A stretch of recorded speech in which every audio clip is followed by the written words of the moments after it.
The town of Ravensbrook had always carried a terrible secret. Every 10 years, like clockwork, a killer known as the Ravensbrook Ripper returned, taking exactly 5 lives before vanishing into legend. The pattern never changed, and now, as October 15th approached, fear settled over the town like a thick fog. Ethan Carter, a journalist, had returned for one reason: to stop the Ripper. 20 years ago, his sister had been one of the victims. He had spent years chasing shadows, trying to piece together a mystery that had never been solved. Now sitting in a dimly lit motel room, he studied crime scene photos and yellowed newspaper clippings. The first murder always happened on the night of the blood moon. That was tonight. The streets were deserted, every window was locked, every house dark. But at the gas station on the edge of town, a young woman stood alone, nervously glancing around. Ethan hesitated before approaching her. "You shouldn't be out here," he said. "Neither should you," she replied without looking at him. "I'm a journalist," Ethan explained. "I came to find the truth." She let out a short laugh. "Then you're either very brave or very stupid." "Name's Ethan," he said. "And you, Lisa." There was something unsettling in her voice, a sadness hidden beneath her calm demeanor. "You look worried," Ethan observed. She hesitated. "The killings, they start tonight, don't they?" Ethan nodded. Lisa's gaze dropped. "Then it's already too late." That night, the first body was found behind a diner. Throat slit, body posed like a grotesque piece of art. No fingerprints, no witnesses, just like the Ripper's previous victims. Ethan knew the next 4 nights would bring more death unless he acted fast. The next day, he found Lisa standing near the woods, staring into the darkness. "You think this is just another serial killer, don't you?" she asked. Ethan frowned. "What else would it be?" Lisa's voice dropped to a whisper. "A curse," he sighed.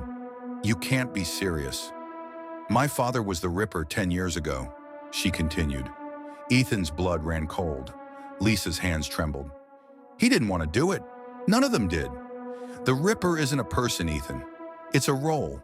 A new one is chosen every decade. Once it starts, it can't be stopped." "That's insane," Ethan muttered. Lisa gave a hollow laugh. "I know." 3 more bodies followed. 5 nights, 5 victims. Now only 1 remained. On the final night, Lisa knocked on Ethan's door. Her face was pale, her hands shaking. "It's me," she whispered. Ethan froze. "What do you mean?" Lisa looked down. "The curse chose me." His heart pounded. "Number, there has to be another way." Lisa's voice cracked. "There never is." Midnight was minutes away. Lisa stood at the edge of the woods, clutching the ceremonial knife. "If I run, the curse will take someone else," she whispered. "I have to finish it." Ethan grabbed her wrist. "Number, you don't." Tears welled in her eyes. "You don't understand. If I don't kill, the town suffers." Ethan held her gaze. "Then let it end." For generations, the Ripper had done what was expected, but not tonight. With shaking hands, Lisa lifted the blade and drove it into the ground. A terrible scream echoed through the trees. The earth trembled. Then, silence. The curse was broken. But the moment Lisa turned to Ethan, a cold wind howled through the trees. Her body stiffened. A shadow twisted behind her, coiling like smoke. Ethan watched in horror as her pupils dilated, her breath turning ragged. A deep voice, cold and ancient, whispered from the darkness. "A sacrifice must be made." Lisa gasped, clutching her throat as if something invisible were strangling her. Ethan lunged forward. "No, take me instead." The shadow hesitated. Lisa collapsed, gasping for air. Ethan felt a searing pain in his chest as the darkness wrapped around him.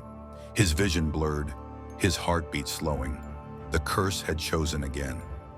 Lisa screamed as Ethan fell to his knees, his body trembling, his hands turned cold, his thoughts growing distant. And then, silence. By morning, Ravensbrook was different. The air felt lighter, the fear gone. Lisa stood where Ethan had fallen, her heart aching. He had given himself to end the cycle. But as she turned to leave, she saw something in the trees. A figure, a man, watching. Ethan. His eyes, once warm, were now empty. The curse was broken, but the Ripper still remained.